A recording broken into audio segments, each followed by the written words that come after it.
they're saying, Meredith, is this really what it's cracked up to be? Why do I need to do this with my team? What would you say to that? I would say yes, because whatever industry you're in, and specifically here, we're talking about healthcare, but whatever business you're in, it's a business of people. You work with people, you interact with people, you live with people. Like, people are what matter. Yeah. And so I don't think that there's any time wasted in trying to understand yourself and the people that the teams that you're leading. And people want to be known too. And so having this curiosity as a leader to understand who they are better, why they are the way that they are, I think that goes a long way. And so, it crosses over to whatever industry. It's all a business of people. And so I think it's so valuable. I love the people thing, because you're right. It doesn't matter in what business you're in, but if you're a leader, everybody listening to this we are in the people business. Yeah. We have to coexist with other people, and it's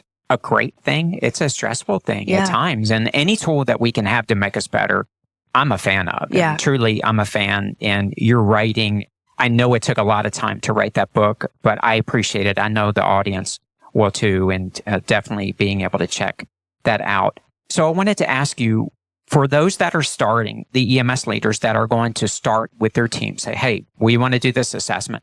We want to do the Enneagram. We want to figure this out. Maybe it's starting with the supervisors or field training officers. But what advice would you give them as they're starting this journey? Yeah, it's really simple, but it's just be curious. It's be curious about yourself first and foremost, and also be curious about people. I have people say, oh, well, when you meet everyone, do you type everyone? And it's like, no, I actually don't do that. I used to do it, but I don't anymore because it's just not fun. And you can't guess what people's types are. They're also unique and individual. But what I found is a lot of times in relationships, who I am and how I show up, that really impacts the working relationship too. And so first, being curious with yourself.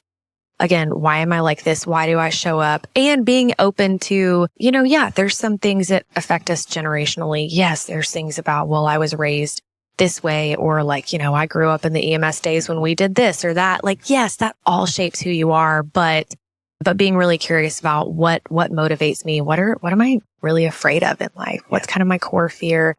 So I think starting with yourself, and then I think the leadership team, I know one of the barriers to doing it with teams, and this is understandable, is turnover. They're like, well, we're going to do it this year and then we're going to have to do it again next year because, half of the staff will have left. And yeah, you're right. Maybe half the staff will have left, but I don't think that anything that you do will be, there's a cost to everything. There's a financial cost, there's a time cost, but I don't think it won't return to you void. And I think this is kind of a sideline thought, but from a retention standpoint, retention is not unique to EMS, although it is a significant issue. But I think understanding, when you have the understanding of the different types, that helps so much with your employees and the people that you're leading, and how to best serve them so that they can serve patients. And also, I think it does tie into retention. If you have a 3 on your team and you know that they're motivated by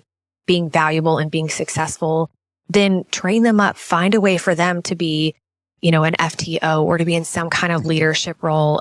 Find your 7s and let them, give them a project and give them a goal and give them a deadline, but let them figure out how to do it. Don't give them a, black and white way that this has to be done, because they're so creative and innovative, and you really miss out on some of the gifts that people bring. And so again, that was kind of a sideline thing talking about retention in EMS, but yeah, I think that ties into being a good leader and knowing your people, and it doesn't return to you void. Yeah, it's an investment, is what you're saying. It's not a one and done. Right. It's like reading one book. Yeah, that's great. Yeah, but what's the next one that you're going to read? Yeah. If you like this episode, check out the full podcast right here. If you want to see more videos, you need to check out right here. Remember, the most important person you're ever going to lead is you.